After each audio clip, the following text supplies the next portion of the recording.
All right, we are live. Hopefully, this is all working well because I have no clue. This is my first time using using streaming software, so I hope this is going to work. Let's see comments. Let's see.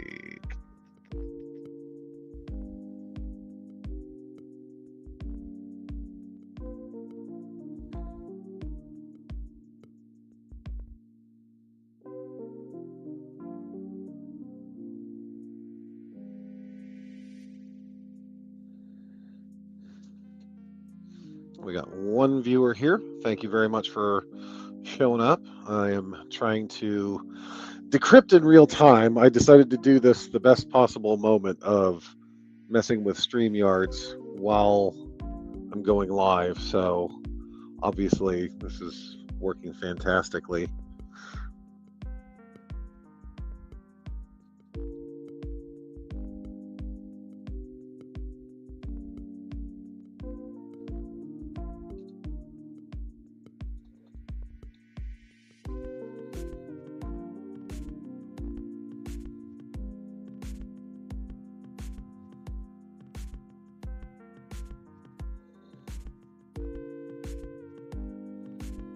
All right.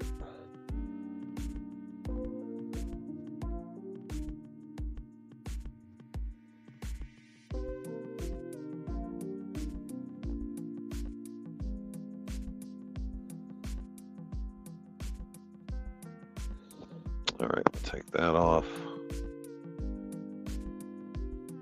Oh, we got three. We got three. Okay, cool. Cool. Sorry, like I said, I'm trying to decipher everything that's going on right now to pop something in the chat if you guys can hear me okay. If you guys are good with the audio level.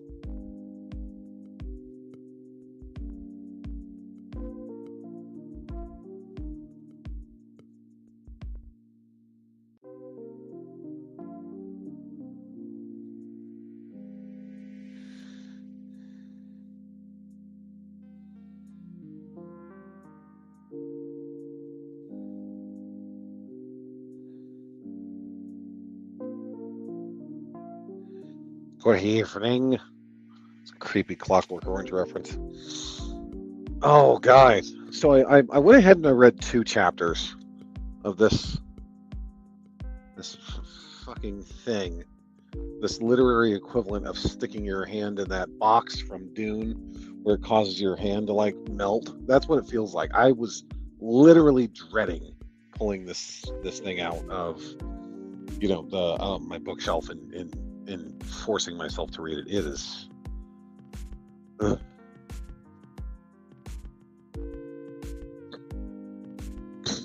God, I didn't even notice the titles of this thing. It was so friggin' bad.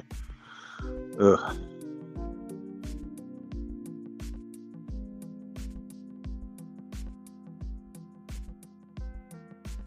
Okay, sweet.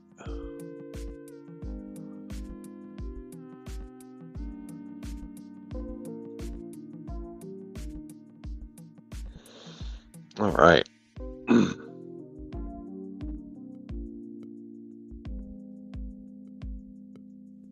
Yeah, I'm actually using StreamYards, as you can see from the upper right-hand corner there. So this is kind of wacky. So I hope that this works well for everybody.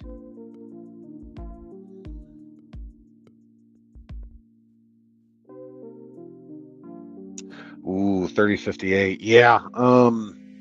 FedCom Civil War has a lot of good books, a lot of very good books that I really enjoyed. So, yeah, definitely, you're in for a treat. Because oh no, you're past the clan invasion, aren't you? Yeah, like Dead Ends at I think Prince of Havoc is the last. No, what was the here? Let's see here. pull up.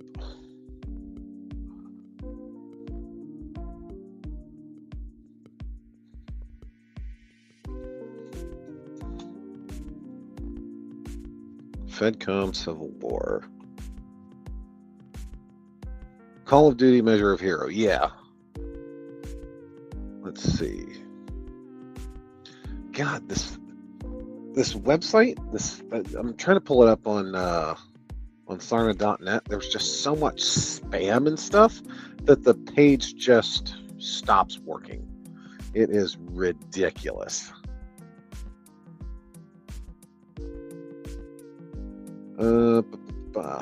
Yeah, Call of Duty, The Dying Time. I believe that was that was Dying Time. Yeah, that was a great F. That was a great F Legion novel. That was a good book. Endgame, Flashpoint, Illusions of Victory, Imminent Crisis, Measure of a Hero, Operation Audacity, Patriots and Tyrants, Prince of Havoc, Storms of Fate. Is Prince of Havoc a FedCom Civil? I guess it would be.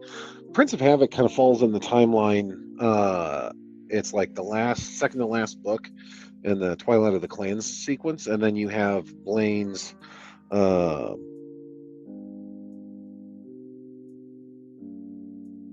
Nice. Yeah, I need to go back and reread the Warrior trilogy, and because those books aged like fine wine. It's just fantastic. So, oh,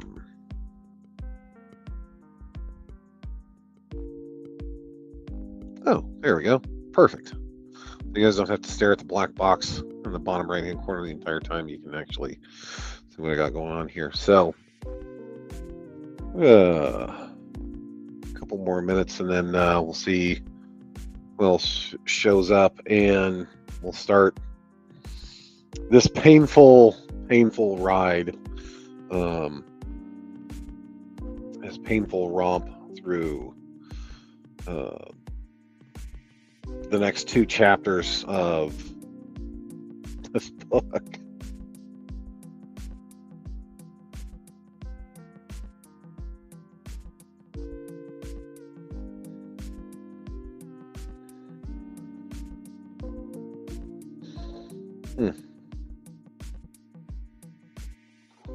Well, if I remember correctly, Thunder Rift was like the very first BattleTech book they did. And then, what was the second? Oh, this is going to bother me. Let's see here. I'll share this tab because I'm looking at it. So, what is it?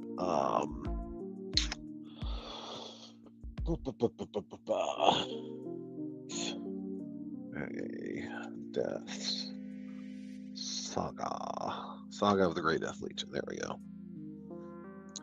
Yeah, Mercenary Star. That was the second. Yeah, that was the second book in the sequence. God, look at that hair. Oh, wait a second. There we go. That cover, though.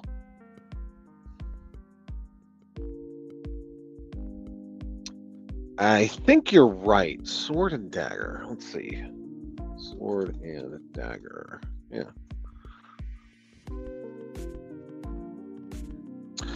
Was the second novel to be written. So let's go back.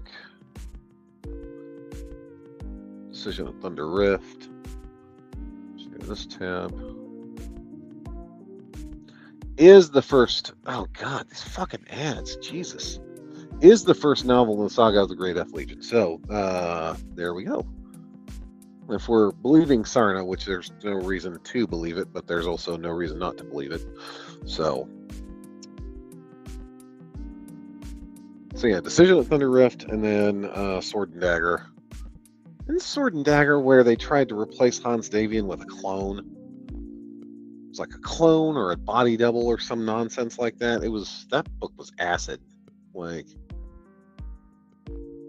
Ardath Mayar, he was on some native folk medicine shit when he wrote that stuff. I really need to get. Let's see.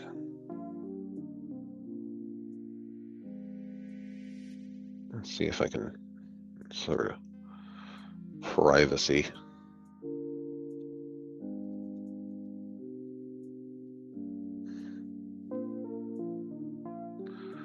Add privacy.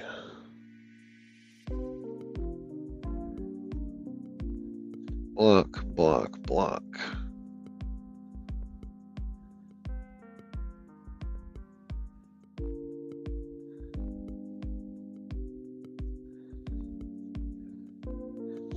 Block. There we go. Let's see. Oh God, it's like, Jesus, what this was gonna be better, but oh well. Giving me the idea of replacing Thomas Merrick's son later in the timeline. That's correct.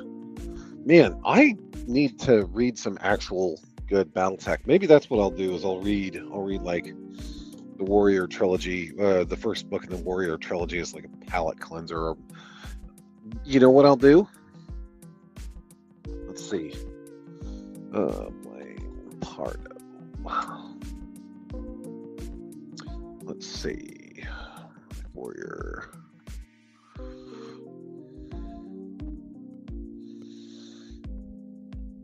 Let's see. Measure of a Hero. I'm gonna friggin' read Measure of a Hero. Guerrero. Yeah, I don't know how to spell it either. But yeah, Measure of a Hero, bro. Yeah. That's what I'm gonna do. I'm gonna read friggin'. Let's see. Yeah, I think that's what I'm gonna do. So after I'm done with this, I'm gonna do a palate cleanser and read through Measure of a Hero, which is gonna not be like having somebody stick bamboo shoots underneath my fucking fingernails. So, well, this is what you came here for. It's bad. It's bad, guys. It's not good. So, yeah, I distinctly remember reading that because it was like, if I remember correctly, that book starts off where like he's with the first Cathalulans on Huntress, and he's basically holding the line against the whatchamacallit, the Smoke Jaguars, until basically they get rescued. So, and like he comes back to the Fed Sons and he's all like PTSD and shit. So let's see. I get rid of that.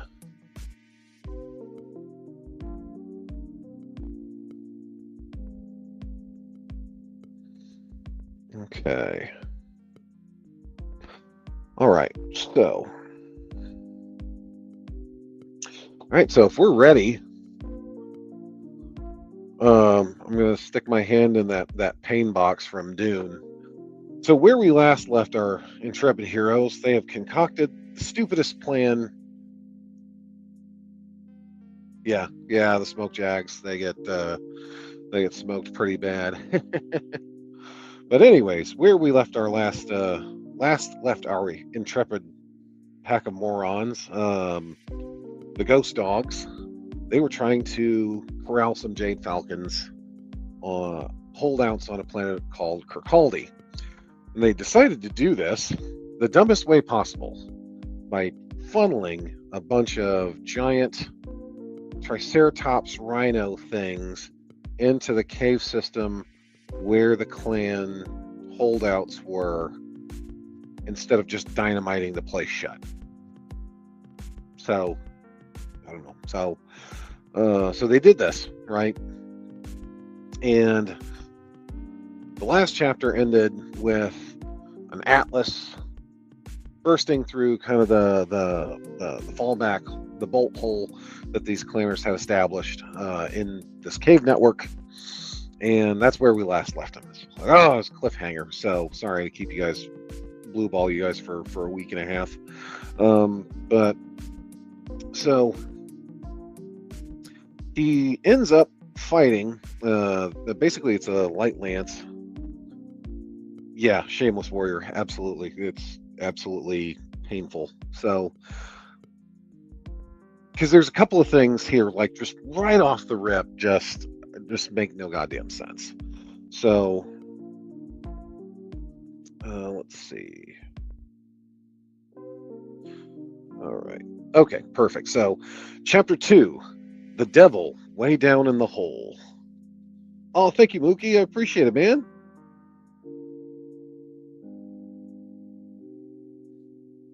Um, so we start off strong. Captain Raven Davis, which is quite a name. I completely forgot that this woman was named that.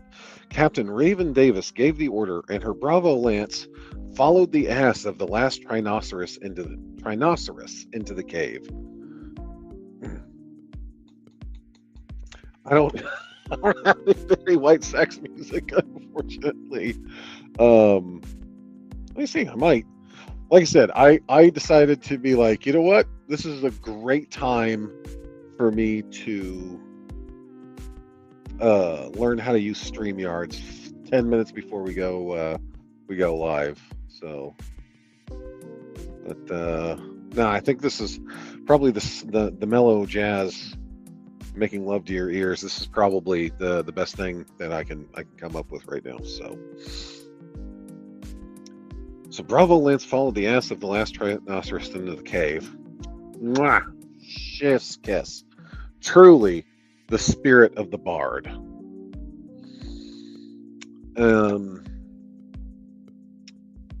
So they're chasing basically these giant dinosaur animals into this cave system. And man, I where to start with this. Well, as fast as she could with a pack of indigenous trinos leading, and her mech crouched and crammed into the tight cave system. With any luck, letting the trinos take the lead would keep her and her people from walking into a trap. So we're fully acknowledging that these animals are just disposable. Like the guys just do not absolutely care about these animals, and if they get blown up by a mine, which is certainly a choice. What the hell? Rufo shouted over the comm. Then the colonel followed up with an angry, "We've got contact." So I don't think chat, listen. I'm gonna go down. Let me bring in close. I don't think Brian Young knows how radio discipline in a military unit works. I know. No, it's crazy, right? So,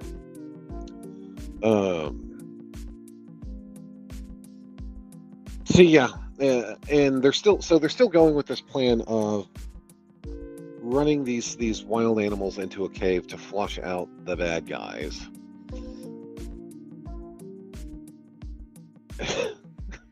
And this captain says,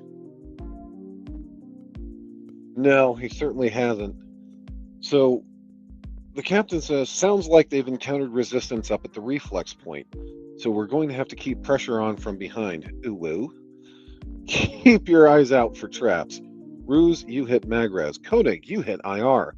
Both of you keep your eyes on different frequencies, and let's hope our Neosaur friends here are distracting them enough that the Falcons don't notice us. But if we find them, we'll run them right to the boss. Got it? This is a stupid plan. It was a stupid plan when they concocted it, and I'm surprised nobody stuck their hand up and said, "Excuse me, this is a stupid plan." That's just me. So they start winding through these caves that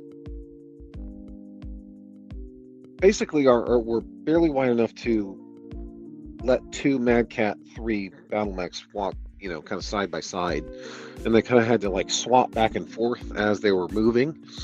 And as they're going, and they find this big internal, this underground lake, effectively, where the ceiling is kind of cracked and patched with, support structures and whatever to keep it from falling in, right, and killing the guys that are taking shelter. It's like, okay, you knew about this place.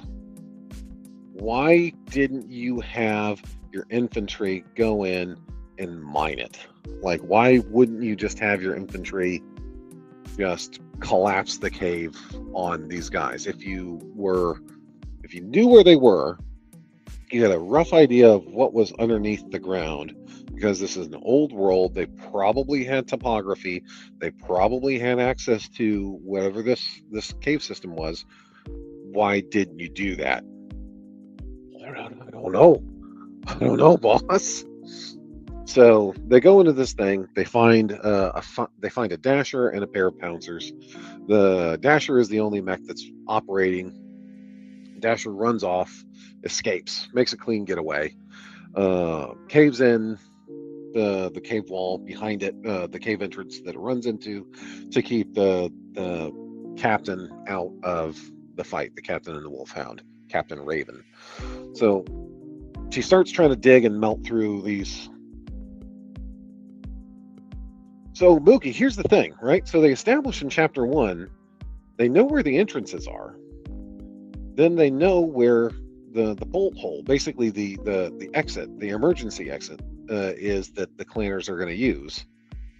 And they did nothing with that intelligence instead of, hey, you know these things that are animals, these giant herbivores, we're gonna use them as a meat shield and rush them again into this cave system to make the clanners run off. And it's like, bro, what are we doing? So she's trying to dig her way out, and then all of a sudden one of these pouncers comes to life and starts trying to beat her, because it's basically just like stripped down to the bare structure in Myomer. She basically punches it over, and it falls and explodes. And she's like, huh, that's weird. This mech didn't have any armor on it. That's strange. Well, it kind of explains that a little bit in chapter 3, and we're actually on now to chapter 3 after she kind of takes care of the pouncer that is like the zombie mech that basically has no armor structure left to it. It tries to like fight her, and she's just like, what? And she just like shoots it once with a large laser, and it just collapses, right? So now we're on to chapter 3, the ring the bell backward. I just love these names of the chapters. I love how he has named every one of these chapters, and it just makes it's like, have you ever read a Horse Heresy novel by Black Library, Games Workshop Black Library? They do that. They give you a chapter number, and then they give you a pithy name for it, and it's like, whatever, dude. So we go back to this Captain Rufo Nguyen, Nguyen. Hopefully I'm pronouncing that right. Don't cancel me if I don't, because I really don't care. They're fighting an Atlas C. So, which is, if you're not familiar with the Atlas C is a inner sphere Atlas that was Gucci'd out with clan weaponry. So it was it's like a mixtet reef. We got chapter names, location, date and whatever. But it's just, for some reason, the chapter names are just like, they're overwhelming my tiny smooth gremlin brain. So anyways, this Captain Rufo, he and this light lance that he's with, they're trying to. So again, this plan sucks, and I keep coming back to this because this plan blows. So you're going to put a good chunk of your force herding these animals into a cave network. You know where the exit is, and you have a lance of light mechs. I'm just like, dude, why don't you, like, we covered this in the last stream that we talked about this. So it's like, dude, just do the thing where you collapse the cave entrances. There's no other outlets. They have the one bolt hole, As soon as they try to emerge from the bolt hole, have your entire company lined up, ready to just shred them as soon as they exit the cave. But no, I apparently nobody just made that connection. So he notes that, hey, this thing isn't firing its guns; it's only firing its large lasers on its arms. That's weird. And he was like, why is this mech covered in so much like armor? Like it's got more armor than it should for an Atlas. And this pissed me right off. So we're getting there. So they're fighting this thing. They're dodging. They're bombing. They're weaving. They're sticking their move.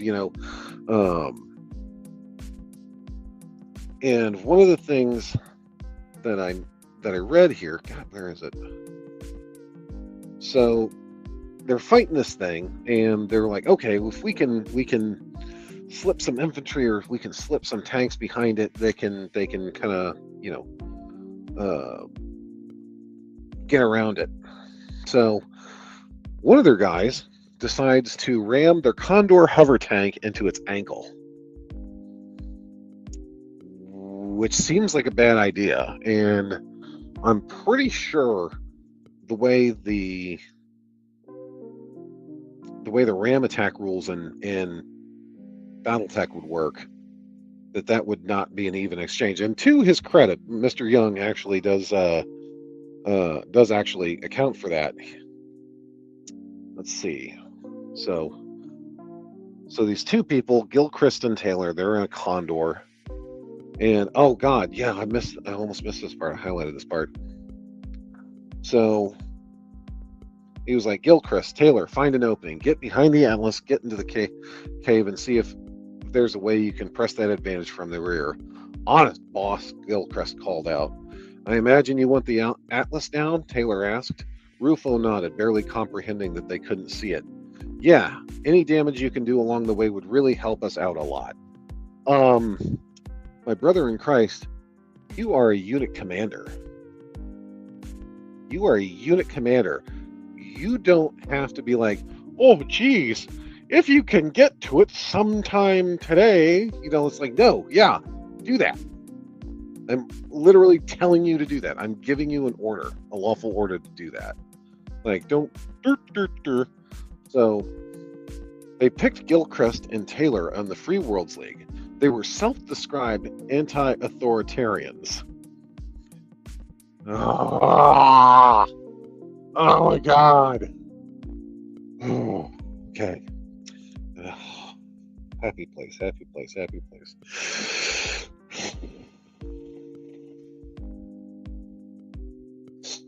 Okay.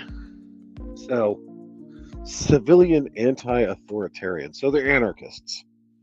So, anarchists that joined a military unit. What are we doing? What are we doing? Like, what's going on? So, and then it says, point was, if anyone could get behind the Atlas C, it'd be those daffy bastards. While they were all called ghost dogs, Gilchrist and Taylor could actually be ghosts if they wanted to. It was ridiculous.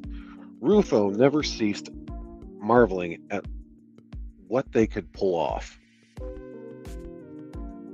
Oh, just soak it in, guys. This is some of the best writing ever. Soak it in. So, anyways, so these guys, they rammed their Condor into the ankle of this Atlas, crumpling like a tin can against a freshman's forehead. Like, what is this analogy? What are you doing, dude?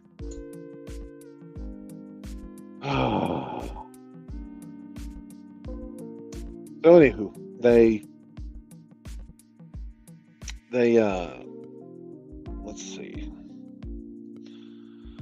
So he smashed this thing, and basically it kicks it off its ankle, and the rest of the infantry, APCs, and the Condors get past it, and This is the part that pissed me off because it's like this is not how BattleTech works.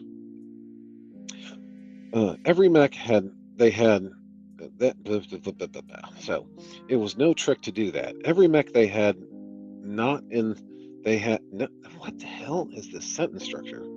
It was no trick to do that. Every mech they had not in the cave was firing at the Atlas. Had not in the cave was firing at the Atlas. What the fuck is that sentence? But it just had so much damn armor. The internal structure must have been reinforced to carry that extra weight. They must have freed up tonnage by not having it carry any ammunition.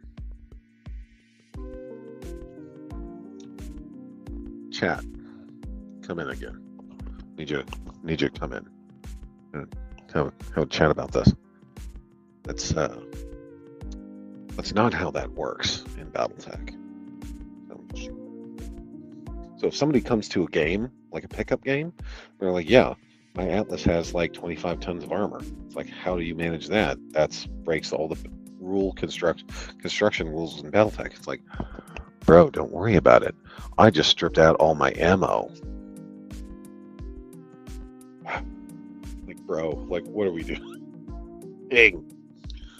So they get basically they get past it. They find out that there's a couple of other mechs kind of malingering in the background, but they were all, yeah, exactly, Shameless Warrior. That's not how armor system works. So they managed to sneak in. They find a Shrike and two Gear Falcons, whatever. And they're like, hey, these mechs are just, they're scrap heaps. And he's like, okay, fine. So they managed to get this thing turned around, and this mech had all the armor stripped off its back and placed basically towards its front aspect and on its arms and legs, which again, Chad, is not how that works. So they finally make it go down because it's like one hit to the back and it just goes ass over tea kettle. So the infantry start grabbing after it and climbing it and trying to get the cockpit hatch open, and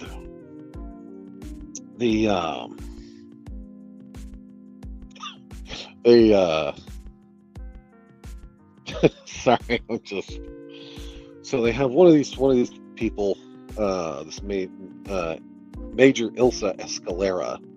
She says, Jade Falcons of Kirkcaldy. This is Major Ilsa Escalera of the Ghost Dogs Mercenary Unit, working on behalf of Salk Pharmaceuticals under contract with the Lyran Commonwealth. Chat. They're putting chemicals in the waters to make the friggin' Trinos gay.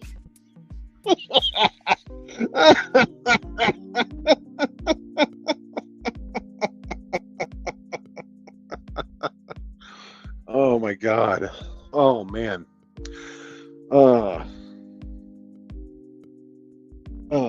No, Savika, this is one of the latest brand new books for the latest. Yeah, just Brian Young smoking his own product. Yeah. So it's just, it's just stupidity. So there we go. So they basically offer these clanners Hygira, but the clanners just surrender because they're just like, nah, whatever. It turns out it's teenagers. It's literally the old men and boys, thing that the Jade Falcons were basically doing when they upped sticks and jumped off to Terra. So they end up at the Bakersfield City Jailhouse in Bakersfield. So they start talking to the to the Sib cadet. Her name is Chingmai, Chingmy, Chingmai. So she starts doing the name, rank, serial number. Yeah, Savika. Brian Young is he's smoking that Tijuana dirt weed. So the major, Ilsa is like, hey, save me the song and dance about the whole name, rank, and serial number. I'm not buying it. Which, she basically starts dictating to this woman her story instead of leaving it for a later conversation, possibly in the book, that's relevant to these characters that might mean they have some sort of character development where they begin to be like, okay, I'm not going to tell you about what happened, but I'm going to slowly open up to you as you gain my trust and I gain your trust. But no, he just fucking expedition dumps this. Oh, truly, millennial writing has been a disaster and its consequences have been a disaster for mankind. So she basically dictates this story to this person. She's like, is that right? And then it's like, hey, some guy bursts into the interrogation room and she's like, out with it. He goes, it's from Ark Royal, Kellhound Command. So she discloses this, and this jackhat that bursts into the interrogation room says what's probably classified information to this clanner. With this clanner that they don't know what they're gonna do with, and they just it's like, nah, she can hear this shit. Who cares? I don't care. So she just says this, and so she basically turns to this clanner and says, "Yo, dog, do you want a job?" So the clanner's like, "Well, sure." And then she's like, "Yeah, go offer go offer me spots to the other two clanners that they capture." So that's why the clanners didn't have any like posted pickets or anything, because there was only literally the 3 of them left on the planet. So allowances. So they're like, "Hey, we'll cut your quote unquote bond cord once you prove worthy or whatever. We'll just put you on payroll. Don't worry about it." And she goes, "That settles it. That then, welcome aboard." So, that was 2 chapters. Never say Daddy Banzai doesn't love you. So, it's just, the action isn't good. It's not coherent.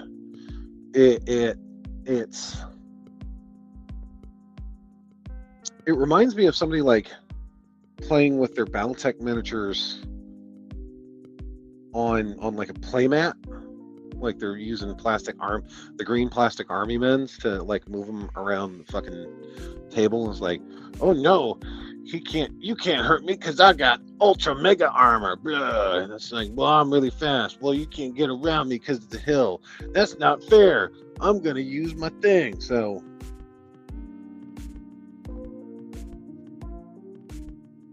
Impetus of War clear off themselves before being a bond. Yeah. Yep. Sure did.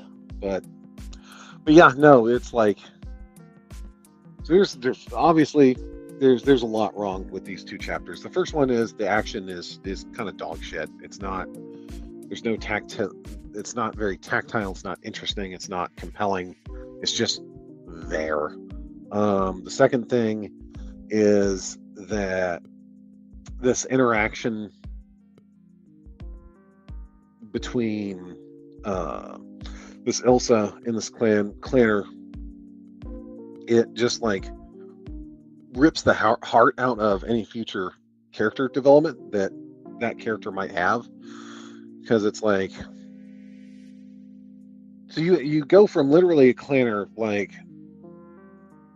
the last 3 clanners on the planet, you're still trying to swing on people, and you go from that to be like, yo dog, do you want a job? It's like, yeah, I'll take a gig.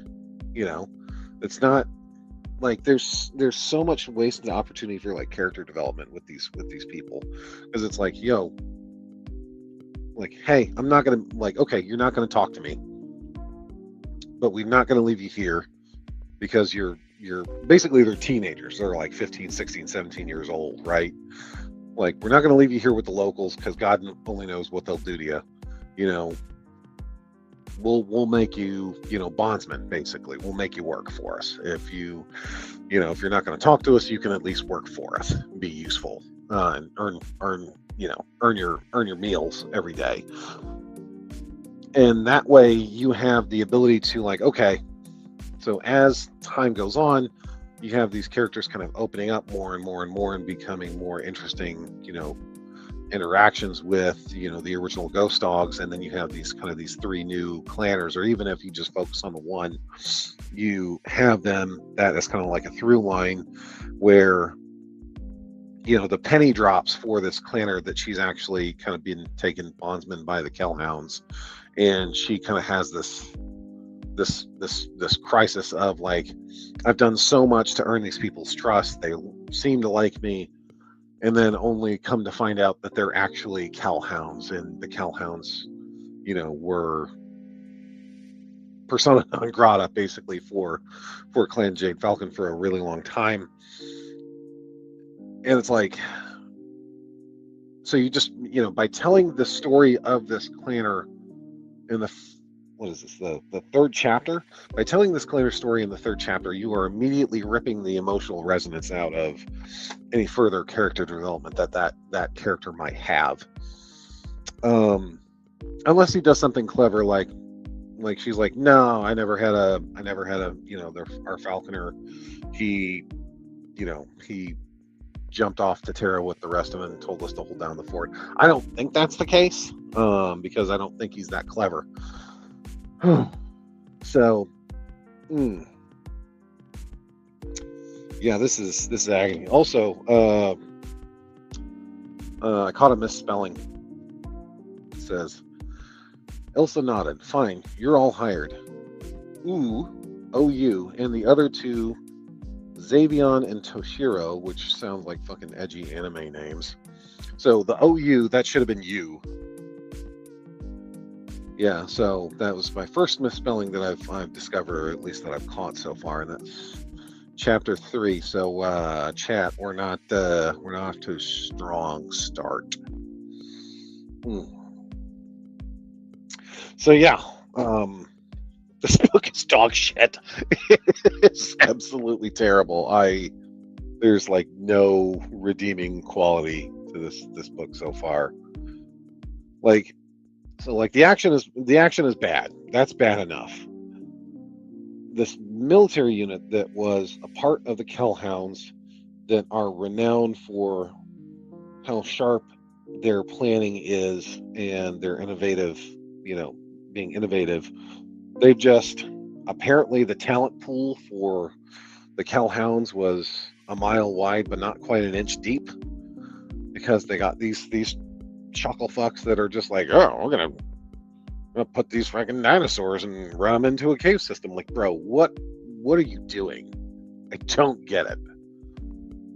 And then again, the fact that he absolutely squandered the ability to have that clanners just basically not talk. Like, you can have a character in a novel that doesn't have that much to say, but expresses their thoughts and words through actions. But you have to be a good writer to do that. And we're dealing with Brian Young here, so.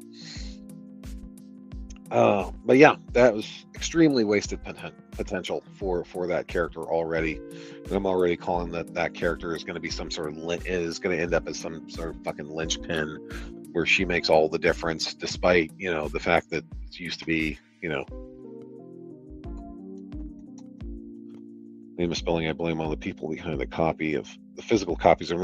I'm reading a physical copy, Gavin. I have an author's signed copy of this cursed book.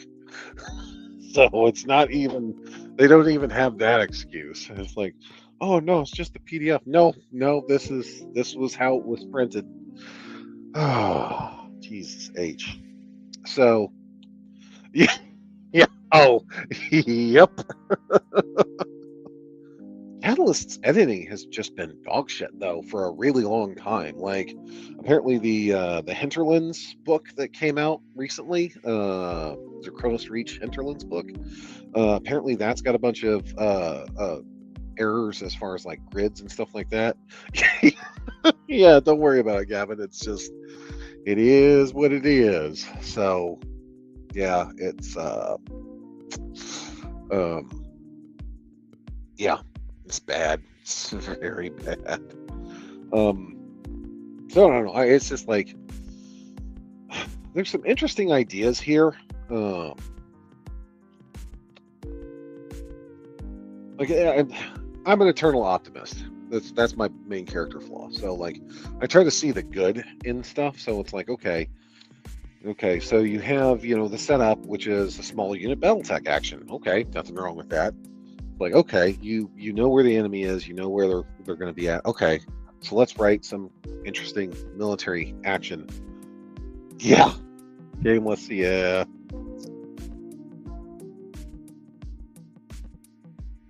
Oh my God, does it? I need to see this. Oh, let's see here. Drive. I gotta see this. I gotta see this nonsense. Let's see. What is it? What'd you say it was? Mercenaries Handbook?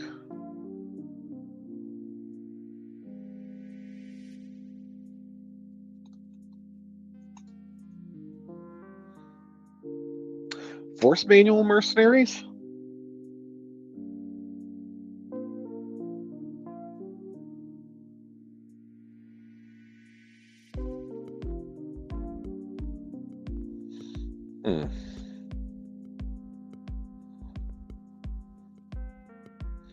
Sorry, I might as well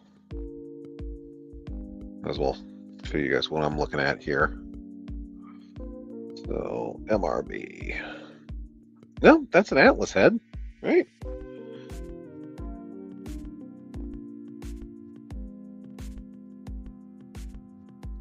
The Akuma is, I believe.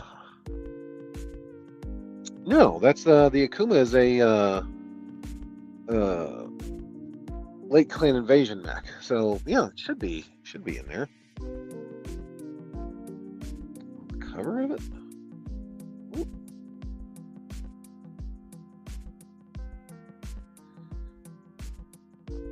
No, okay, yeah, no, that is actually an Atlas head.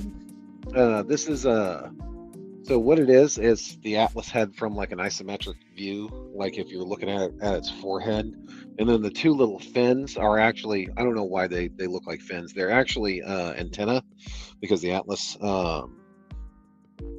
bloody hey man, it was pretty bad. It was pretty dire. So I was not a fan. Terabad, yeah, Terabad is a good analysis of that book. So definitely wanted me to. Yeah, it was not good. So yeah, it's just Gavin, it's just stylized. So but long story short, to recap for Bloody ZY.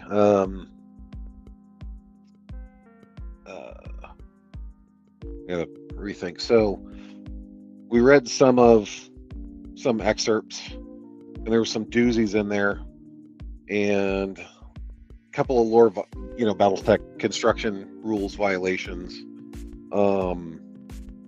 They offered some clanners positions in their mercenary units, and the clanners just like straight up accepted. It's like that's not how any of that works. So it's just like I said, kind of going back to the original thing I was saying. I try to find the good in everything, even in bad storytelling, because you can pick up threads and say, okay, here's probably the best way to take this idea and kind of go from there. But you didn't do that. So we can only opine over what may have been or what could have been. So yeah, mm, I'm just at a loss for words. Like I had neglected this reading until about like an hour and a half before stream. I finally knuckled down and I read it, and I'm like, bro, what? What? Like, I was stun locked. I'm like, these. The other thing too is I don't know if this is for the TikTok generation, but these chapters are stupidly short.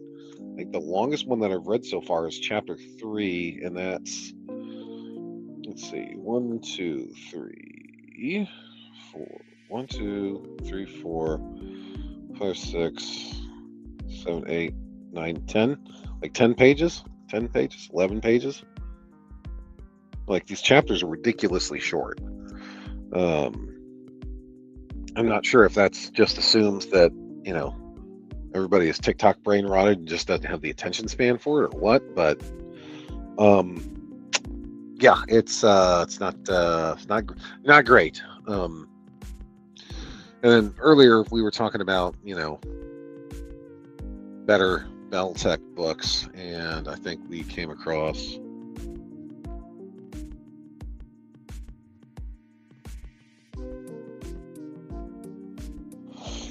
Yeah, I read the first Land and Sea book, and then like I had just like a crap ton of like life event stuff happen to me, and I just lost any interest in like reading getting into a new universe.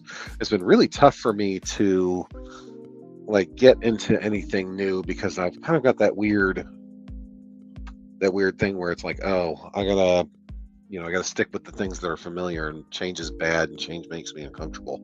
So, but I gotta get around that because I read that first book and I thought that first book was great. That was all killer, no filler.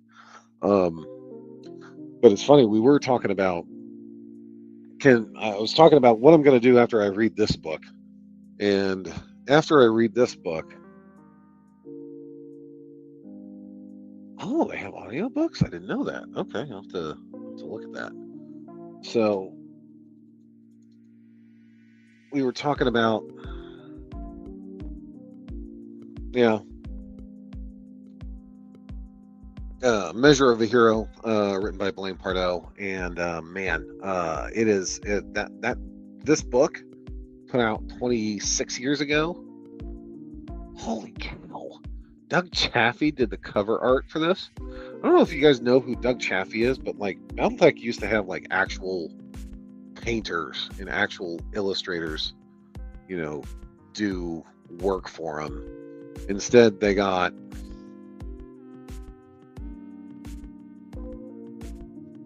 oh, they did one for Close Quarters. Interesting. Um, but yeah, he did. Yeah, Doug Chaffee was an incredible artist. He has stuff hanging in the White House as well because he did a bunch of stuff for submarine art. So, but man, yeah, it's tragic.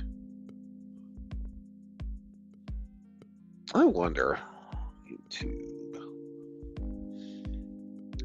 It's what we were talking about too yesterday. Is old school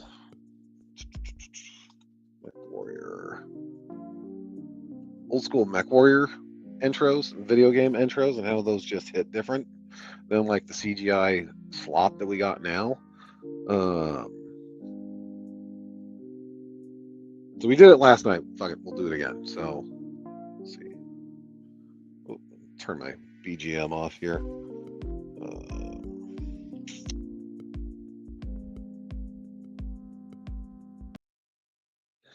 And of course, so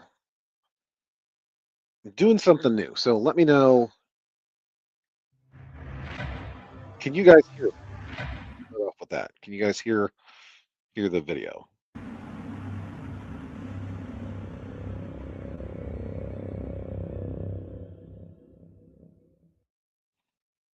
You guys hear that? You guys hear the video? Okay.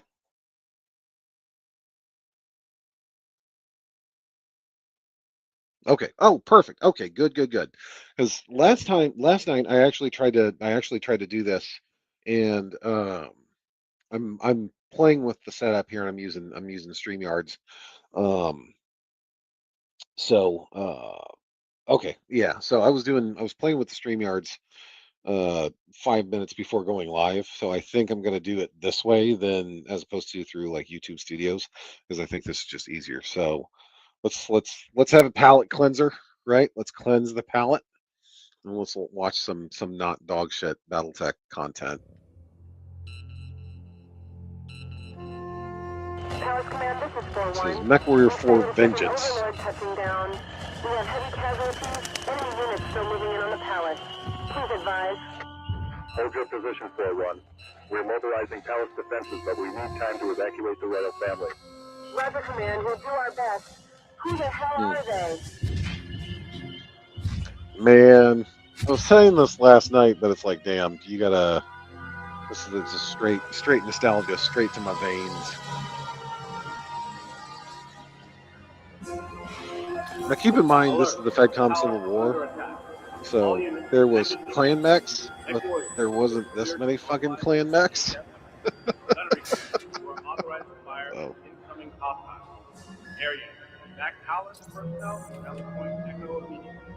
We've got the four lenses up the wall. Fourth unit. Like how they're using the helicopter helmet pilot helmets for neuro helmets. Sigma Lead, this is Sigma 2. Any idea what we're up against? Well-equipped strike forces. Probably the 5th Donegal. That's my old unit. Why would our own forces attack us? It was inevitable. Everything has changed. It's just, oh, the AMV, the crunchy cinematics. Oh, mwah.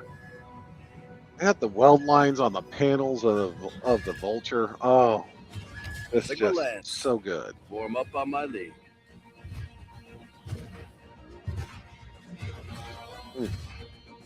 Central Guard is Sigma Lance leader. We're moving out. It is glorious. It's terrible, but it's glorious at the same time. Incoming LRM. Sigma 2, my queen. Look out! Get out of the hangar!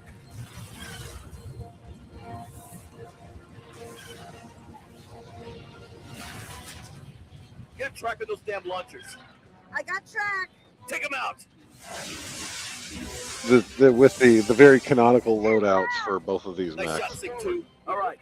On my mark. We break off and head to Central Courtyard. We'll go back and try to regroup. Incoming. Activate AMS. Sir, I got missiles Reject! coming in and Reject! operating right now.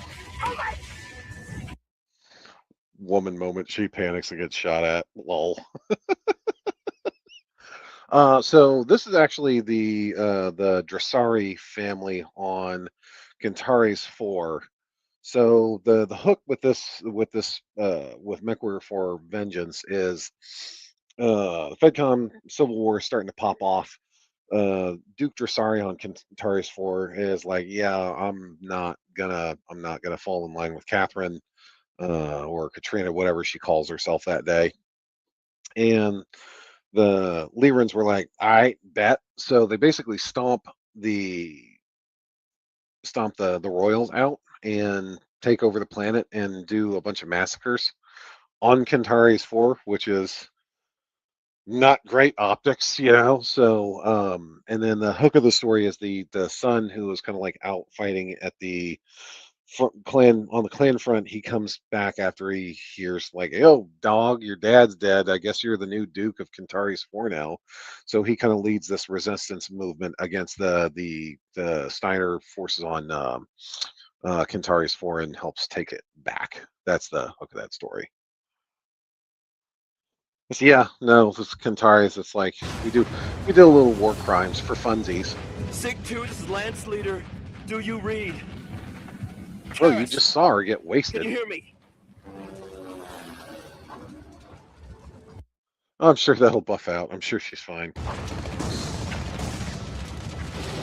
Central Guard is Sigma leader. What's your status? Oh, it does work. Okay. Command, this is Sigma leader. I've lost contact with Central Guard.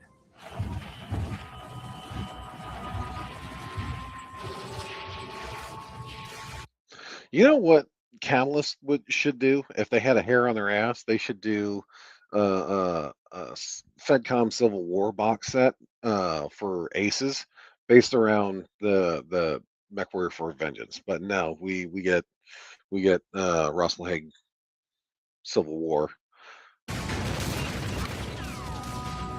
Any receiving unit. I have contact with main enemy force inside Central Courtyard. Look at this guy. I'll delay them here as long as I can. Shout out to this guy for taking some of the most generic sci-fi slop dog shit writing, um, and just like swinging for the fences. Like, it just tats off to this legendary dude.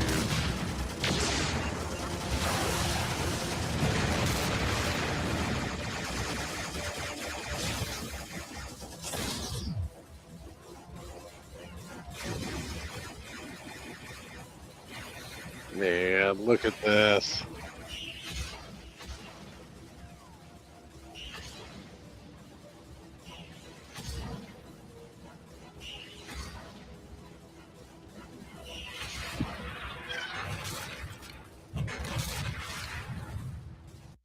Somebody say blue light? Yeah, drink a burr. Blue light special, bruh. Anyways, so yeah. Yeah, just, leaving Commonwealth, creeping around with Nova Cats, as you do. So, compare the full motion video shit to just like the absolutely soulless slop that we're getting these days from like, what is this? Oh yeah, this is the. Let us begin. I have called this Grand Kurultai to discuss a matter that impacts us all. As many of you are aware, Comstar has learned Operation Revival's ultimate goal is the conquest of Terra, a world currently I always choose under the their bear. God stewardship. damn it! That's really good. Have the fools decided to fully submit to us? Meg, they have other ideas.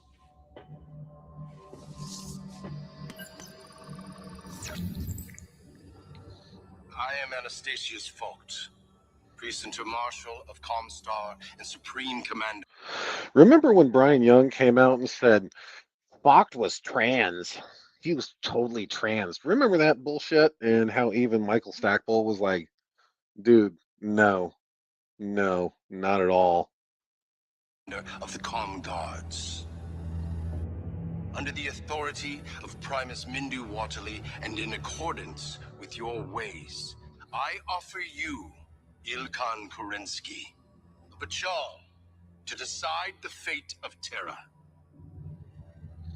As the defender, I have chosen the world Tukayet to act as our proxy battleground. The Com Guard will defend this world with 50 battle mech regiments, supported by the appropriate air, artillery, armor.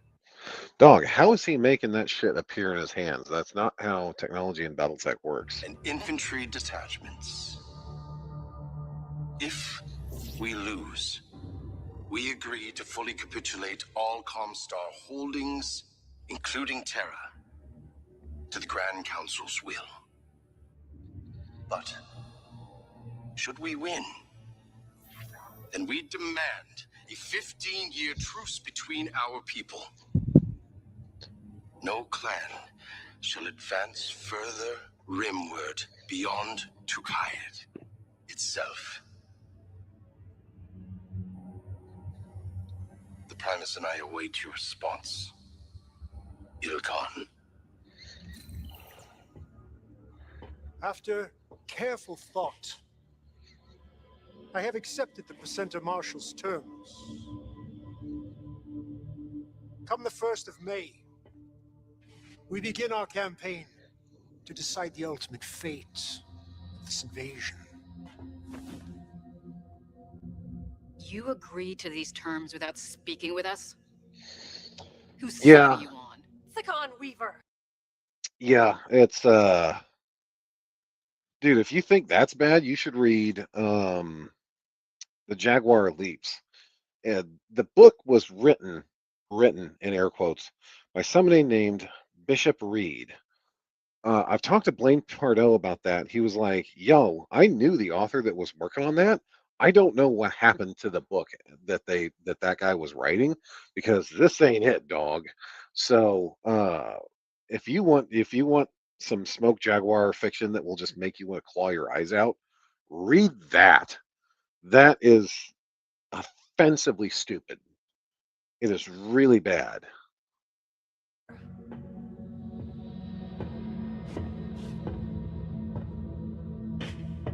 You and the Cat Crusaders fight, cat endlessly fight. boast of your right to take Terra. But now you bicker and complain when the fight is finally here. I agree with Khan Kerensky. Why waste resources drawing this war out any further? Vogt has respected our ways in issuing this Pachal. We would be cowards to refuse. Respect to the people at PGI.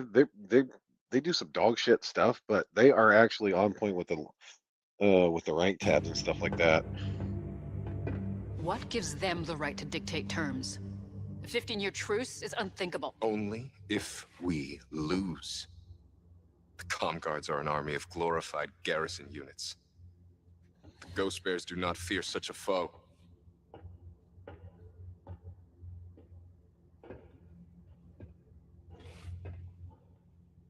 Then it is settled. We will unite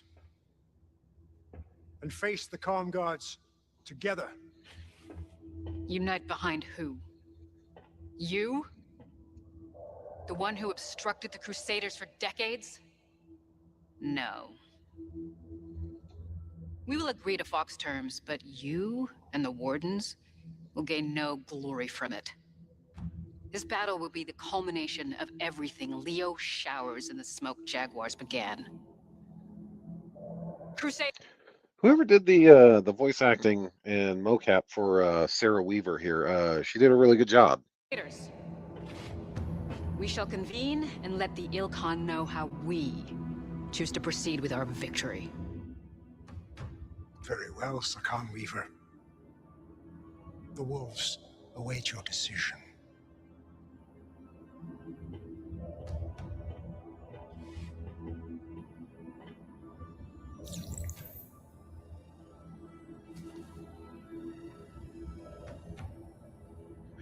Yeah, exactly. That just didn't. It just I don't know.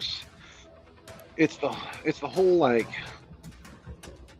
they're the best like no one ever was. That's like they get special treatment and dispensation and this, that, and the other thing. And bro, come on, what are we doing here? That color scheme isn't accurate.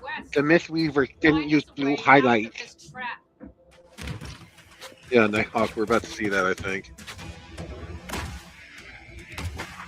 Excuse me, Comm Guards, they were painted pure white, or they were painted appropriate camo. They didn't use any black gray highlights. Filthy freelands. Trent, Lone Star Formation at reference 1127. Oh God, Trent. My warrior Trent be like, I'm in this game, but I'm not in this game. I'm gonna screw off and get mostly barbecued off screen. Jaguars, push them hard.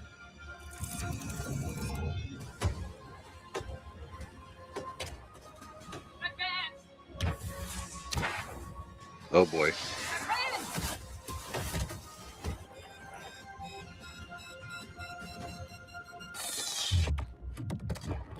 She just took the whole bouquet of whoopsie daisies.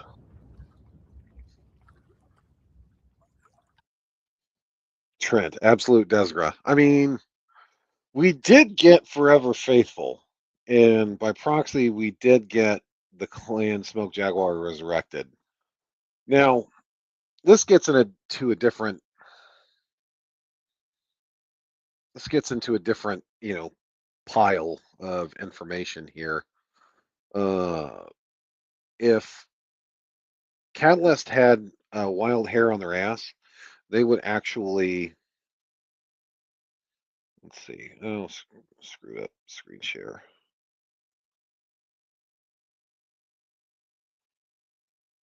There we go. If Catalyst had a hair on their ass, they would actually make it so where the Smoke Jaguars, they get gradually bigger and bigger and bigger and stronger and stronger and stronger until they turn around and they look at Ilkhan and go, "We don't really need your shit anymore, and we're kind of done following your orders. So we're gonna challenge you for the Ilkhan ship." And then Smoke Jaguar becomes Ilkhan, and then Ilclan rather, and they become a much more temperate force for. I hesitate to say good because clans are kind of assholes still, even as moderate as they've become being part of the inner sphere for a long time. You can have the Smoke Jaguars, be the Ilk clan and actually run this new Star League and try to be a more cooperative spirit, as opposed to the current Ilkhan Alric board going, nah, I'll do what you tell me. You do what I say. So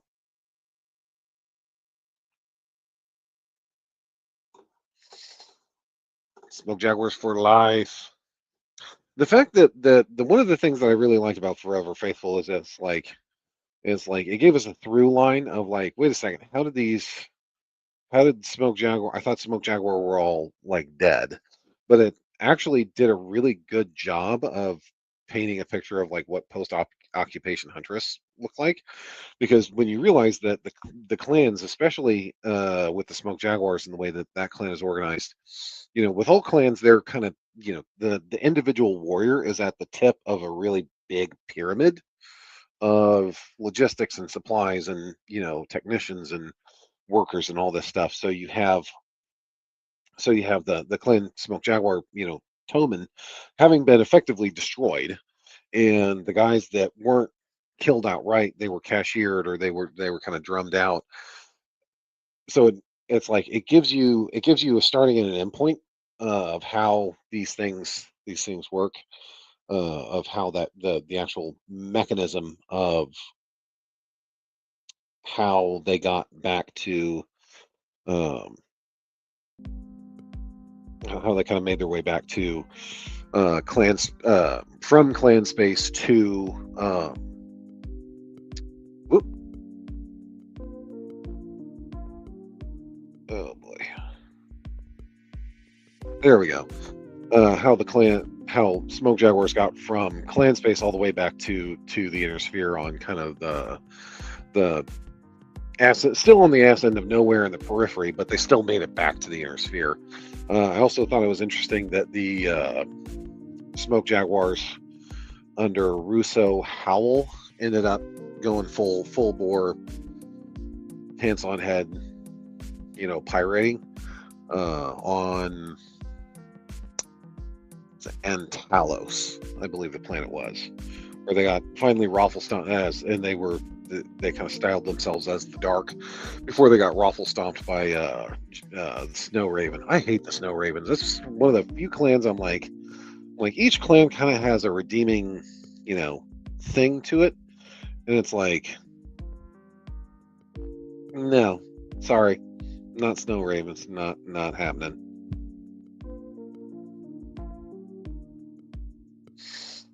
But yeah, I don't know. So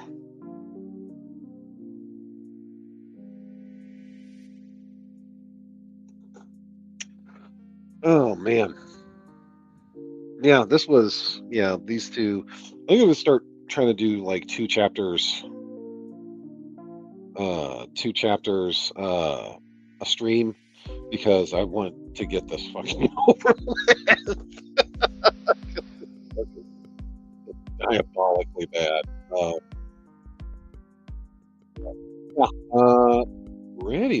all I got. So I think the rhythm, what we're going to be doing is, every Wednesday I'm going to do what I call Intel and Recon.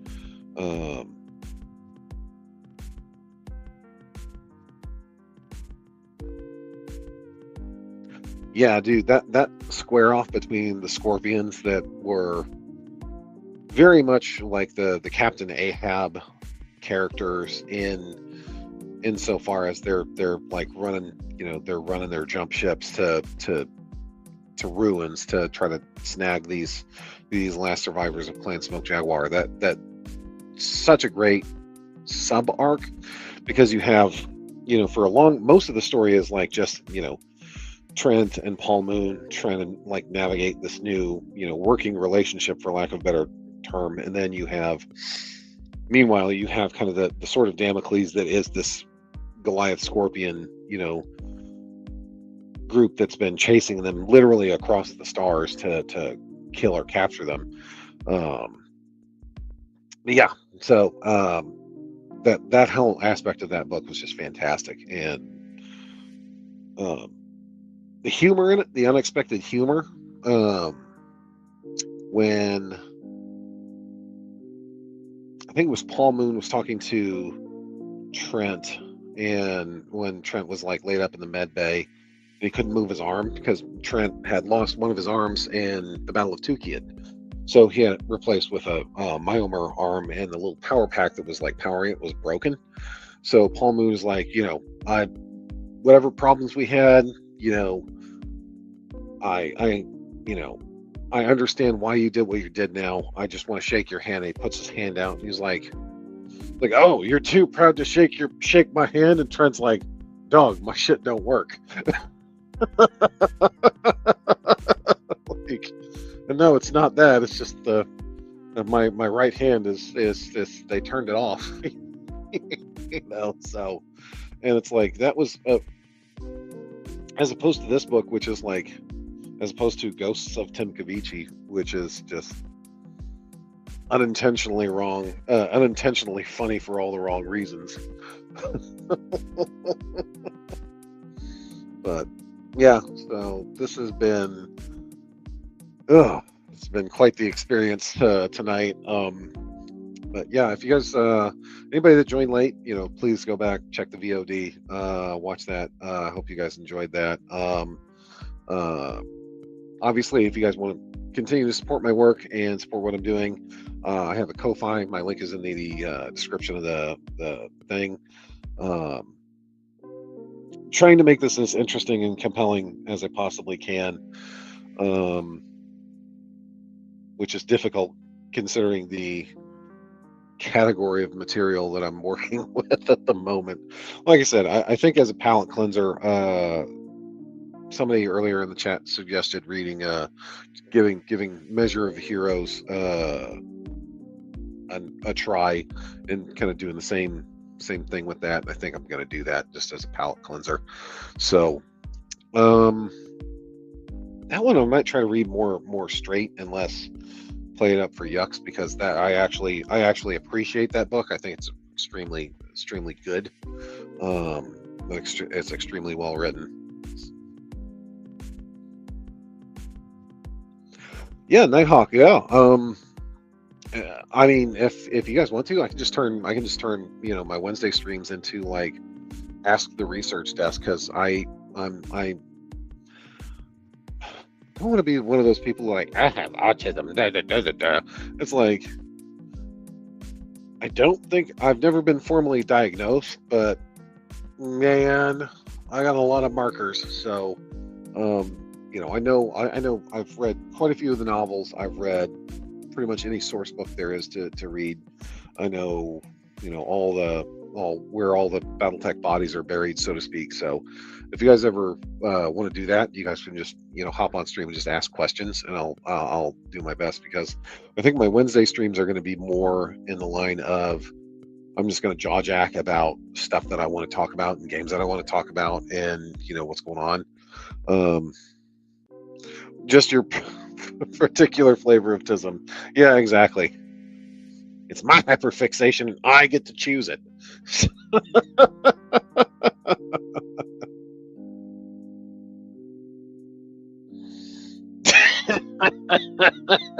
Yeah.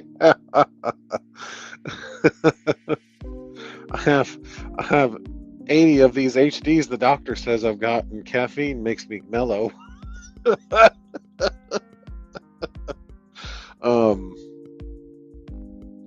yeah, this is also, like I said, this is my first time using StreamYards for a stream, and I'm liking it so far. It's much more user friendly than whatever the hell YouTube Studio was doing. Easier to manage overlays and shit like that. So I'm kind of vibing with this. I like this a lot. So I think going forward, I'm going to try to organize this through StreamYards. But yeah, no. So I'm having a great time with these chats. I'm having a great time. I'm not having a great time reading the book, but I'm having a great time, lampooning it and making fun of it. So I'm gonna continue to do this for the foreseeable future because I think you guys are enjoying this. So that's pretty much it. I think Wednesdays are going to turn into like kind of a just me, jaw-jacking about stuff that I like. No, Gavin, there's very few people. There's something for everybody, right? So at the same time, it's I'm glad I'm not one of the people that enjoys modern BattleTech writing because it is dire. I will say Jason Schmetzer and Michael Sierra Vella, those are two authors that I've read from BattleTech, from Catalyst, that write for Catalyst currently. They actually do good work. Their work is legitimately, it reads like old school BattleTech, and it's not dog shit. I don't know why they didn't tell Michael Sierra Vella. I don't know why Michael is not just getting all the work, because his Trial of Birthright book that I read, I think it was Trial of Birthright, where it deals with the refounding of the Starlight Defense Force and all that stuff like that. That book was exceptionally well done, exceptionally well written, great action, great political intrigue, had some absolutely beautiful scenes, and yeah, quality versus production time. Well, if that's the case, where's this? Don't make me pull up Catalyst Game Lab's Kickstarter pages that I covered yesterday. I covered that on stream last night too, because they've got 3 outstanding Kickstarters, and the last update on any of them was from May 1st, and the comments on those Kickstarters was not good. Yeah, that was kind of the 30 pieces of silver. I think BattleTech has always had. That was actually, I want to say, what was that book? That was my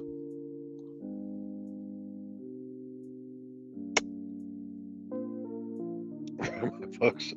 Sheath them. Let's see. God, what was the name of that book? I think it was just called Ill Clan. I think it was just called Ill Clan. Mookie Dog. I have several birdies with that kind of know, that are kind of internal, that kind of know what the ins and outs of BattleTech are in Catalyst Game Labs, and I have it on good authority. That the fiction arm of Catalyst Game Labs has yet to turn a profit. Because I guess Michael Stackpole, Blamely Pardo, between them buying the rights to the back catalog for all the other old BattleTech books, they're absolutely, they're like in the red as far as the fiction department goes. So, and that tracks with what I'm hearing from that tracks with what I'm hearing from people from other contractors that I've interacted with that have done like art and short blurbs for like source books and whatnot. They've been basically like stiffed on payment until they threaten legal action to get Catalyst to pay them what they're owed for the work that they've done for them. So it's like, damn, this is not good. And the fact that, you know, by all evidence, based on the Kickstarter updates that we looked at last night, they're robbing Peter to pay Paul, because they keep running these Kickstarters within like, you know, 7 or 8 months of each, separated by each other, and they keep just like stacking up stuff. The two RPG ones that they put out, Frostpunk, and they did a Voltron role-playing game. Like, who the fuck asked for this? And the Voltron game, they're still waiting on art approvals from the license holder, and I feel like that's something you do before. No, Mookie, they have. Oh boy, here, let's take a stroll, shall we? So, share this tab instead. So, they have Frostpunk going on. Let's see. Repeat creator. This label, if you see this on a Kickstarter, fucking run, brother. So they have Voltron, ended December 24. They have this one. Oh my god. Okay. And then they have this one. So this one was September 23. This one was August of 22. And then this one was December of 24. None of these have been fulfilled. Well, no, I take that back. Leviathan's has been partially fulfilled. So they're like, hey, updates will be less frequent. Updates on a monthly schedule. It is May. We're now in June. Yeah, lyrics, yeah. So North America, they did the 2 waves. Snagging the air shipping process. Oh. I've been slowly moving. Now, this is the thing that should terrify people who are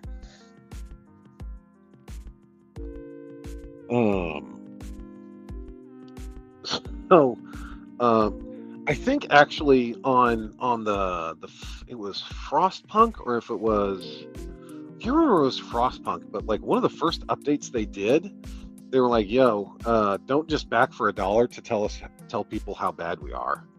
Let me see. Let's see.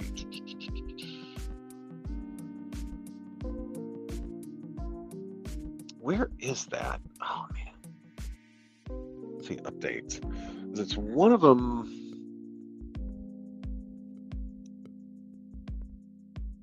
Yeah, let's see.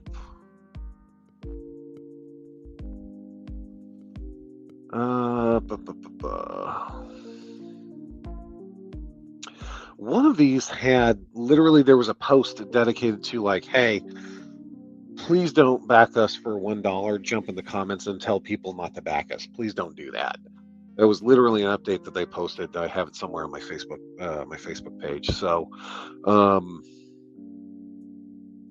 but yeah, so Voltron, speed of approvals, they still haven't gotten art approved yet. And the comments are fucking brutal, bro.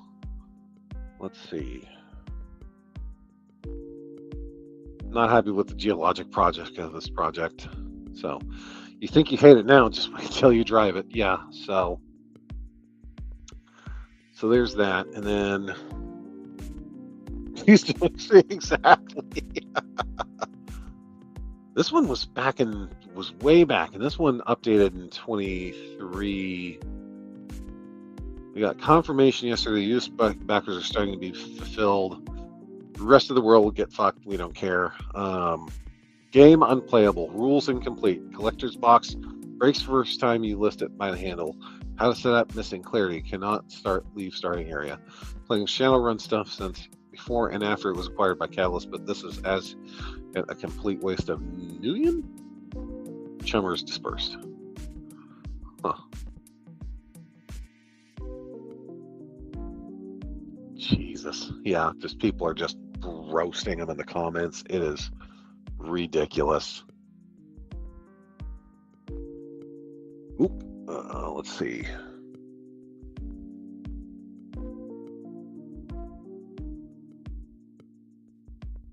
There we go. There we go. All right. So this is Leviathans. This is the one that kills me. Is like project managers have been ironing out this issue. In the meantime, we have been in regular contact with Let's Play Games in Australia and Games Quest in the Netherlands, and have been slowly moving forward in the quoting process. So they don't even have a quote for. Oh my God, what is it? There we go. Okay, sorry. Still getting used to StreamYards, but yeah, they still haven't gotten a quote for the shipping for Australia or the Netherlands. Like, bro, what are we doing? And of course, the comments are not kind.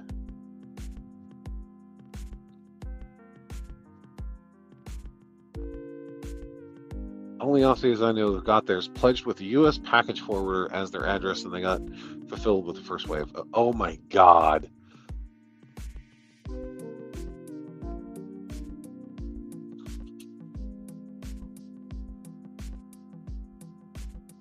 Miserable lying thieves. I've had a gutful of your putrid excuses on unmitigated bullshit. Truly, the spirit of the bard has come upon this man. Yeah, so this is... Yeah. And then this dude just like lets him have it with both barrels. And don't take money for backers to pay for one campaign, use it to design and prep work for a different campaign, which you can then completely prioritize over the first campaign. Don't even borrow from one campaign to another. Keep those lines of accounting completely separate. In fact, keep those personnel completely separate. In fact, it's a good idea to probably only run one campaign at a time. You absolutely don't default all your resources to the second, much larger campaign and ship it out early, then grudgingly come back and handle your original backers as a massively substandard product 2 years later. Late. First in, first out. It was absolutely blatant that you didn't give a single solitary fuck about Leviathan backers.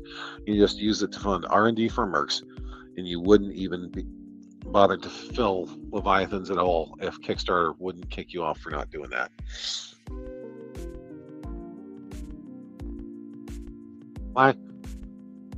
All I said was a salacious comment about their overseas factory, and this guy is still gets to make comments and be a backer. Shit ain't right, dog. Shit ain't right. So yeah, so they've got. I wonder. So they've created 3. Rem Alternus Productions, lol. I wonder.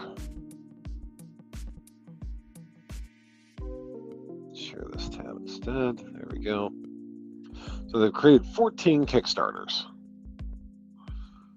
So they've delivered that one, delivered that one, delivered that one, delivered. Sprawl Ops was another just absolute disaster. They delivered that one. They delivered that one. Actually, no, they haven't.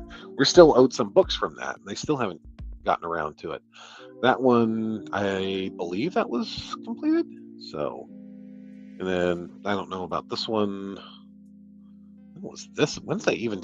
I like how Shadowrun is like the redheaded stepchild of Catalyst Game Labs properties. Right along this. July of 25. Oh my God! This was from July of 25 or June. Okay. Phew. Oh, wait a second. June 25. Wait a second. I'm confused.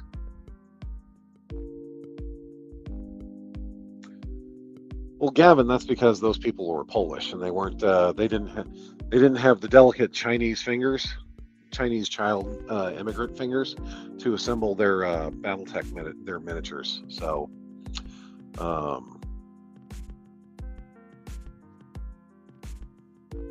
no, this one's an old one. I guess they kind of finished this one up. So whatever.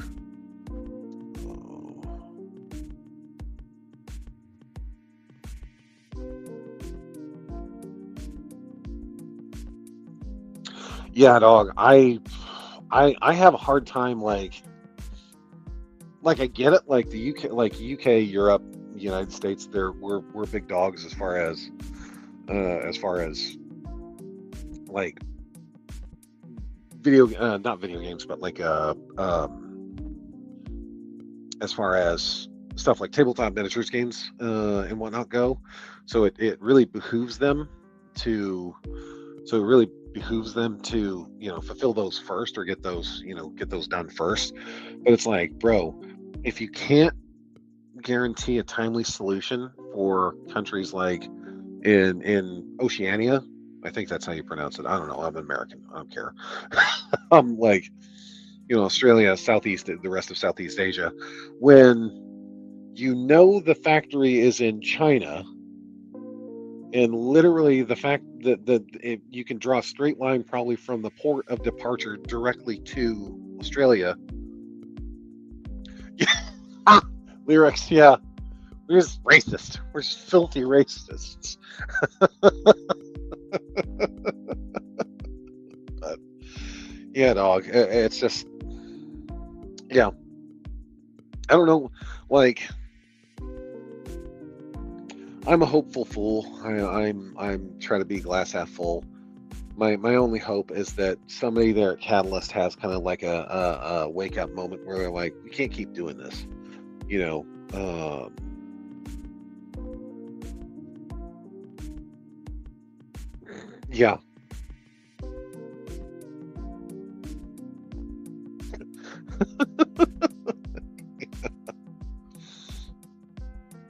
It's funny. People are like, "Oh my God, Dr. Banzai, you're a racist." I'm like, "No, dog. I've talked to people from the Balkans. You have no clue. Like, you talk about casual racism here in the West. They do competitive ranked racism over there. Like, it's a completely different beast." Still shipping stuff back and forth to hubs. Yeah, I don't even know.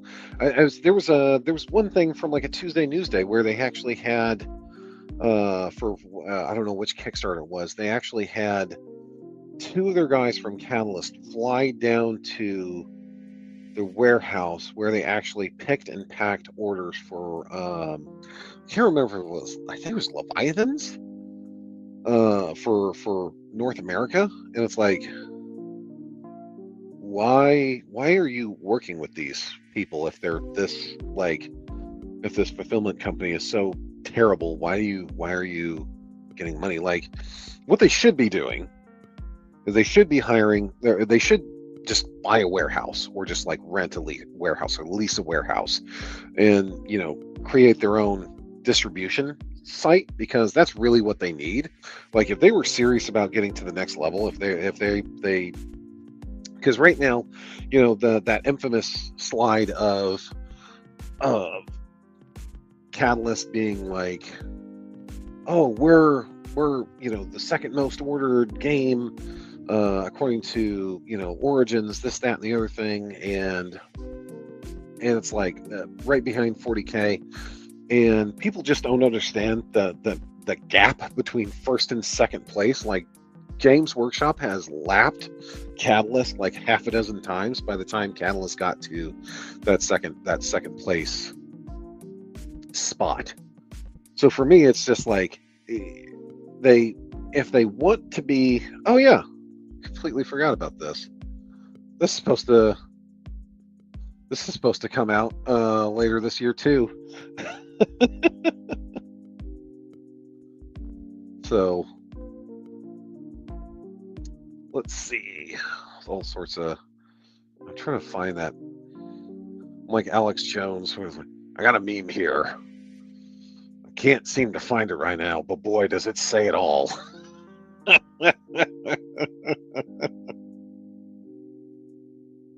Yeah, exactly. Infinity between 1 and 2 is bigger than Infinity 1 and 3. Yeah, man. Dude, if they released this Kickstarter, this was last year, July of last year. If they released this Kickstarter to coincide with Gen Con this year, whoa.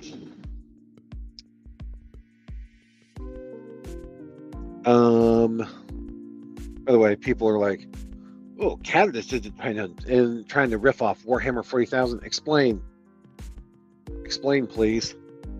I have not heard that Gothic has had good sales velocity, and it's weird because Catalyst has said they want to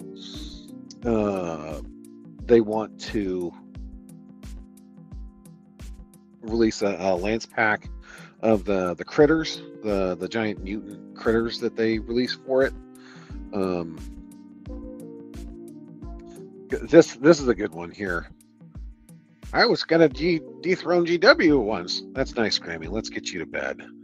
Like, this is literally, you could replace this with Catalyst. It's like, oh, we sold almost as much as Games Workshop did. That's nice, Grammy. Let's get you to bed. Yeah. Let's see. Man, where is that? My favorite pastime lately has been, yeah, Gavin, they are, but like I said, I've heard that the sales velocity of those things has not been great. There's a local store in my town that you go to it and you can run your finger over the top of the box and it's got this like 1/8 of an inch layer of dust on it. Like, nobody's touching that shit. And then meanwhile, Gundam Assemble about to be out here eating everybody's lunch. We got this coming October, I want to say, this year. So they're gonna have like demos and stuff at Gen Con. So we got that going for us. God, look at this. This stupid, scuffed up meme. This is from a mercenary unit. I want to say it's called Brewers Brawlers, something like that. And it's Atlas holding this cup of beer up. And I posted this when I first started my page, and this is what made my page take off, which is stupid. It's just stupid. I have no excuse for people enjoying that, but they did. So,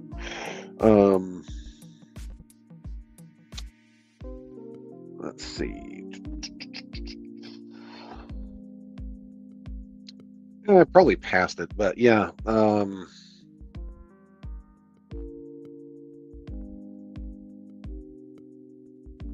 Yeah, Flashpoint's a great little system. Let's see. There was another game that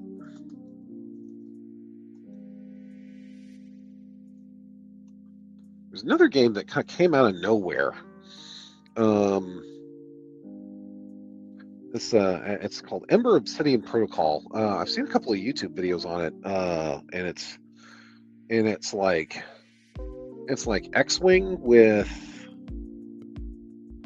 Yeah, Gavin, I think that's what they're kind of gearing up for, is because like right now we're getting grunts and we're getting jackals and marines. Here, let's see. Yeah, so these are, so we've got, yeah. So first things first, we get the Covenant guys. So you get an elite, and you get all these guys. Now, what's interesting too is I've noticed that with a Halo Campaign Evolved, that new version of the. I haven't played Blackout. I can't make any judgments on it. I've played Black Powder Red Earth. That game, fantastic. If you if you go to their Patreon and like buy 1 month of their Patreon, you can download all the rules, and it's a miniature agnostic game. So as long as your guys are like reasonably, samey looking, to what the unit cards are, it actually plays so fucking smooth. It is fantastic. And if you do get the miniatures, if you do get the go all out for it, it is all American made. It is absolutely no Chinesium in the pipeline anywhere. It's really exceptional.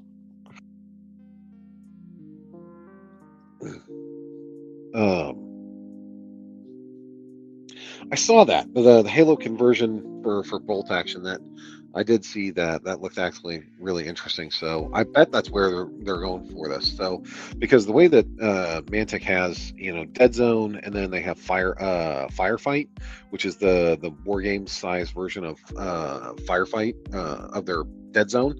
I bet we're gonna get an equivalent of that for Halo going forward. So yeah, that's at least my thought. These are the Covenant guys, and they're using the Halo Infinite character models for the Halo campaign involved. I don't care for it. I think they should have stuck to the original Covenant models, but they went with the Banished ones, but whatever. And then these are the Marines. The only thing I don't like about some of these guys is that they're using Covenant weapons sometimes, which makes sense if you're talking about Zeta Halo and Halo Infinite and stuff like that. They're just grabbing stuff that they can. Null Team, Fire Team, Cerberus, nice. Yeah, I gotta get back to this game because this is some good stuff.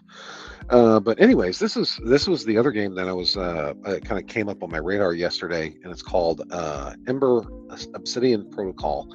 It's a company out of Shanghai, I would say, and it's basically Armored Core. It's Armored Core. So all these miniature. Oh, 1 second. So all these guys, the arms, the guns, everything is separate. They're basically like little mini Gunpla, and they have magnets. Like the game comes with magnets standard. So like so you get the robots, and then you get a bunch of different parts for each one, so you can swap a loadout like you're building an Armored Core. It's basically an unlicensed Armored Core game, more or less. So this one is kind of compelling because it's dirt cheap. It is from the great from the Middle Kingdom, but I'm in a very Sino stage of my life, very Chinese point in my life. So I mean, and the fact that there's a couple of unboxings of this game on YouTube, and just the amount of sprues that you get, the amount of just crap and detail you get for as little money as you pay is actually quite exceptional. So this one I want to take a deeper dive into maybe next Wednesday. But yeah, this one looks like it's going to be a banger if it ever catches on stateside. And of course, you get the different factions, and you get so you get the more real robot stompy dude bros, and then you get the the more kind of anime smooth, almost Zone of the Enders. Anybody here play Zone of the Enders besides me? It's very Zone of the Enders vibes, these guys. So yeah, so keeping an eye on that. Looks really interesting. So it's really convoluted story. Apparently this was one of those hell Kickstarters that like they put out a Kickstarter like 2019, and then they managed to limp along and got a bunch of capital investment. Zone of the Enders, yeah dog. But yeah, so I think that's about it for me tonight. Just kind of went off on a weird tangent. Again, thank you guys so much for tuning in. I really appreciate it. You guys are fantastic. I'm really lucky to have you guys watching and enjoying my stuff, my content, my memes. It's been great. You guys are fantastic bunch, And I'm really, really happy to have you guys here. I really appreciate you guys showing up and donating and everything. Of course, if you guys want to continue to support my work, Ko-fi.com/Dr. Banzai. Tell your friends, tell your mom, tell your brother, word to your mother. So, but again, thank you guys very much. I hope you guys have a great evening. Take it easy.